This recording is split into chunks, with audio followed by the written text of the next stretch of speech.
స్మర్తవ్యం పురుషైః కిం స్మర్తవ్యం పురుషైః హరినామ సదా నయావనీ భాష. కిం స్మర్తవ్యం పురుషైః హరినామ సదా నయావనీ భాష.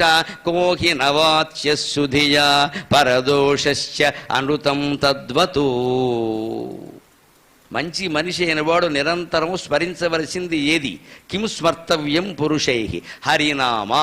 హరే రామ హరే రామ రామ రామ హరే హరే, హరే కృష్ణ కృష్ణ కృష్ణ హరే హరే. నమ శివాయ, నమో నారాయణాయ, శ్రీమాత్రే నమః, ఓం నమో భగవతే వాసుదేవాయ. ఏదైనా పర్వాలేదు, నిరంతరము చేయవలసింది ఇదే. ఇక్కడ ఇంకో మాట చెబుతున్నారు, వేసేస్తున్నాడు గట్టిగా ఇంగ్లీష్ మీడియంకి దెబ్బ. నేనేయడం కాదు, శంకరాచార్య వేసాడండి. ఆయన ఏమంటారో అనుకోండి. నయావనీ భాష. యవన భాష కోసం ప్రయత్నం చేయకండి, మీ భాషలో మీరు హరినామస్మరణ చేయండి అన్నాడు ఆయన. ఇంగ్లీష్ మీడియం పెట్టి మొత్తం అంతా దేశాన్ని నాశనం చేసే ప్రమాదం వస్తుందని 1200 ఏళ్ల క్రితం శంకరాచార్య గ్రహించాడు. నేను గ్రహించకపోతే ఎలాగా? నా యావనీ భాష. నేను శ్లోకం చదివి ఆశ్చర్యపోయా. నా బాధ నీకు కూడా అర్థమైందయ్యా స్వామి. పూర్వం యవనులని, శకులని, పహలవులని విదేశీయులుగా భావించేవారని. వాడు ఇతర ప్రాంతాల నుంచి వచ్చారు. యవన దేశం అంటే గ్రీకు దేశం లెక్క. గ్రీకులు, యవనులు అంటారు. వాళ్ళంతా విదేశాల నుంచి వచ్చారు, ఓడల మీద ప్రయాణం చేసి వచ్చారు, దండయాత్రలు చేశారు. ఇక్కడ కొంతమంది మన ఆఫ్ఘనిస్తాన్ సరిహద్దుల నుంచి గుర్రాల మీద వచ్చారు. వాళ్ళ భాషలు, వాళ్ళ వ్యవహారాలు నేర్పేశారు. శంకరాచార్య కాలం నాటికే జరిగింది ఈ కల్తీ. ఆయన 8వ శతాబ్ది కదా శంకరాచార్య, క్రీస్తు శకం 8వ శతాబ్ది. ఇప్పటికి 1300 ఏళ్ళు అయింది ఆ మహానుభావుడు పుట్టి. అప్పటికే విదేశీయులు ప్రవేశించారు ఇక్కడ, విదేశీ భాషలు ప్రవేశించాయి. మన వాళ్ళు మోజుపడిపోయి తెలుగు మానేసి, సంస్కృతం మానేసి, కేరళలో కూడా మలయాళం మానేసి ఆ భాషలు నేర్చుకోవడం మారెట్టారు. అందుకే ఒళ్ళు మండి రాశాడు ఈయన ఈ శ్లోకం. నిరంతరం స్మరించవలసింది హరినామంగానే. నా యావనీ భాష. విదేశీ భాష నేర్చుకున్నావు అంటే కేవలం అవసరం కోసం మనమంతా గమనించాలి, అవసరం కోసం. ఇవాళ మాట ఎలా ఉందంటే కడుపు తరుక్కుపోయే బాధ కలుగుతుంది నాకు ఆ మాట వింటే. మేము తెలుగుని కాదనలేదు కదండి, ఇంగ్లీష్తో పాటే తెలుగు సబ్జెక్టుగా ఉందండి. ఒక్క మాట గట్టిగా వేసేస్తానమ్మా మొహమాటం వెళ్ళా. ఒక మగాడు భార్య ఉండగా 2వ పెళ్లి చేసుకుని, ఎవరితోనో మరిగి 2వ పెళ్లి చేసుకుని, ఆవిడ తీసుకొచ్చి ఇంట్లో పెట్టేసి మొదటి భార్య అడిగితే నిన్ను వెళ్ళిపోమని నేను అనలేదు కదా, నువ్వు ఉన్నాను కదా అందడం ఎంత పాపమో, ఇదంతే పాపం మొహమాటమే.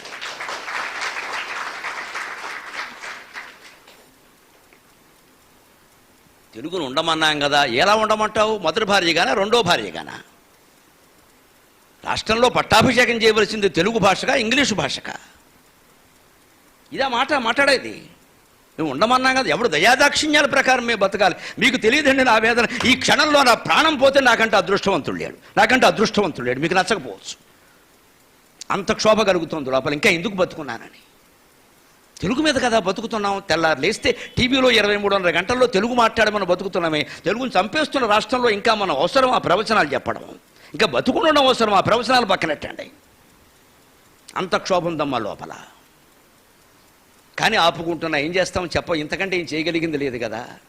ప్రజలు చైతన్యవంతులే ఉద్యమిస్తే తప్ప కలగదమ్మా. ఇంకో మాట చెబుతున్నా, తెలుగు వాళ్ళ స్వభావం ప్రకారం ఎవరినో ద్వేషిస్తే తప్ప మనం ఎవరిని ప్రేమించం. మన స్వభావం ఇది. ఇంగ్లీషును తిడితే తప్ప తెలుగు పట్ల భక్తి కలగదని నన్ను ఏమనుకున్నా మంచిది. మీరు ఇంగ్లీషును తిట్టవలసిందే, ఇంగ్లీషును ద్వేషించవలసిందే. ఎందుకు ద్వేషించాలో ఒక్క మాటలో చెబుతా, కాదంటే చెప్పండి ఎవరైనా. నా యావనీ భాష. ఇంగ్లీష్ మీడియం ఎందుకు పనికిరాదు అంటే, ఇంగ్లీష్ మీడియంలో ఏం నేర్పుతున్నారు? మొదట మీరు A for apple, B for bat, C for cat, D for dog. మనిషి నాశనం అయిపోతాడు ఈ 4 మాటలతో. యాపిల్ అంటే తిండి, నీ తిండి నువ్వు చూసుకో. నీకు దేశం అక్కల్లా, ధర్మం అక్కల్లా, అమ్మ అక్కల్లా, నాన్న అక్కల్లా. బీ ఫర్ బ్యాట్, ఒక బ్యాట్ చూసుకో, బయటికి వెళ్ళి క్రికెట్ ఆడుకో. సచిన్ టెండూల్కర్ ముఖ్యం, సరస్వతీదేవి అక్కల్లా. తర్వాత క్యాట్, డాగ్ 2 దిక్కుమాలిన జంతువులే. ఒకటి పిల్లి, ఒకటి కుక్క. ఏదో ఎదురొస్తే కూడా చికాకు. కపట బుద్ధి పిల్లి, బానిస బుద్ధి కుక్క. అదే మన తెలుగు మాధ్యమంలోనండి. అకారానికి అమ్మ, ఆకారానికి ఆవు, ఇకారానికి ఇల్లు, ఈకారానికి ఈశ్వరుడు. ఒక్క మాట చాలండి. ఏది నేర్పాలి, ఏది మీడియం అనేది. సబ్జెక్టు గురించి మాట్లాడకుండా దయచేసి. సబ్జెక్టుగా ఉంచి ఏమైనా దాక్షిణ్యాలు చూపిస్తారా తెలుగు భాష మీద? ఇంకోతిని తీసుకొచ్చి ఇంట్లో పెట్టి నిన్ను కూడా ఉండమన్నాను కదా అంటే ఆవిడ ఎంత క్షోభపడుతుంది. ఉండమంటానికి నువ్వే ఉండవి, నాకు తాళిగట్టావు మొట్టమొదట. ఉండవలసింది నేనా ఆవిడ? పరభాషని, విదేశీ భాషను తీసుకొచ్చి నెత్తి మీద రుద్దేసి తల్లి కడుపులోంచి నేర్పేసి మీడియం పేరు మీద ఇప్పుడేమో ఉండమన్నాం కదా, పొమ్మని అనలేదు కదా. అదేం మాట అండి? ఎవరి దయాదాక్షిణ్యాల కోసం ఇల్లాలి ఇక్కడ ఉండాలి, అగ్ని ప్రవేశం చేయకుండా ఆవిడికి సేవలు చేయడానిక? ఇవాళ నా తెలుగు భాష అలా బాధపడుతుంది. రెండో భార్యను తీసి ఇంట్లో పెడితే మొదటి భార్య ఎంత బాధపడుతుందో నా తెలుగు భాష సరస్వతి అంత బాధపడుతుంది. నాకు ఇదా స్థితి మీరు కలిగించేది మీ రాష్ట్రం. మీరు చెప్పండి, ఇంక ఏ రాష్ట్రంలోనైనా తెలుగును పట్టాభిషేకం చేస్తారా? మన రాష్ట్రంలో కాకపోతే ఎందుకు ఇంత దిగజారిపోయాం మనం? ఎందుకు ఇలా ఆలోచిస్తున్నాం? ఒక్క మాటలో ఇది చూడండి, అమ్మ ఆవు ఇల్లు ఈశ్వరు కేవలం మాటలు కాదండి అవి. అకారం అమ్మ ధర్మానికి ప్రతీక, అమ్మాయి కదా మనకి ధర్మాలన్నీ చెప్పింది. ఆకారం ఆవు అర్థానికి ప్రతీక. ఆవు అంటే పాడి పరిశ్రమ, గేదెలు ఆవులు అన్నీ అందులోకి వస్తాయి, అర్ధపురుషార్థానికి ప్రతీక. ఈకారం ఇల్లు, ఎవరైనా పెళ్ళైతే ఓ ఇంటివాడయ్యేటాడు, కామపురుషార్థానికి సంసారానికి ప్రతీక. ఈకారం ఈశ్వరుడు మోక్షానికి ప్రతీక. ఒక్క 4 మాటల్లో అమ్మ ఆవు ఇల్లు ఈశ్వరుడు అనే 4 మాటల ద్వారా 1వ తరగతి పిల్లాడికి 1వ తరగతి తెలుగు వాచకం మొదటి పుటలో ధర్మార్థ కామ మోక్షాలనే 4 పరమార్థాలు చెప్పిన తెలుగు మీడియం ప్రపంచమంతా వ్యాపించాల్సిన అవసరం ఉందండి. ప్రపంచమంతా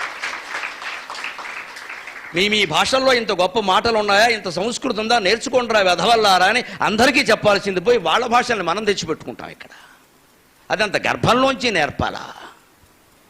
ఆలోచింతురుగాక మేరడు. ఇంతకంటే ఎక్కువ మాట్లాడలేను, నాకు సమయం దగ్గరికి వచ్చింది. అసలే సమయం దగ్గరికి వస్తే ఇంకా బాగుండేది. అంత క్షోభగా ఉందండి నిజంగానే మాట చెప్పాలంటే.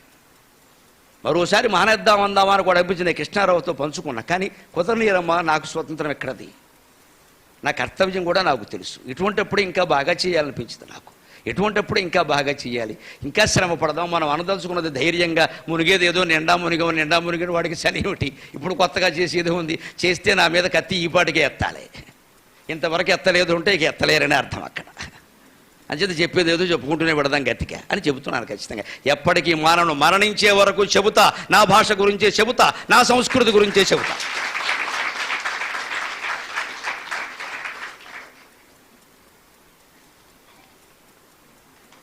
పన్నెండు 1200 ఏళ్ల క్రితం శంకరాచార్య చెప్పారే విదేశీ భాషలను ఆదరించొద్దని. ఇప్పుడు మనం తెచ్చి నెత్తి మీద పెట్టుకుంటున్నామే. ఏ దేశంలో ఉన్నాం, ఏ రాష్ట్రంలో ఉన్నాం, ఏ ప్రభుత్వంలో ఉన్నాం, ఎందుకు ఇంత కళ్ళు మూసుకుపోయాయి? హరినామ సదాన యావని భాష. విదేశీ భాషలు మీరు మాధ్యమంగా పెట్టుకుని నేర్చుకుని జీవితం నాశనం అవుతుంది. ఇవాళ మన పిల్లలకి ఇడ్లీలు తెలియవు, దోశలు తెలియవు, పిజ్జాలు బర్గర్లు తెలుస్తున్నాయి గమనించండి.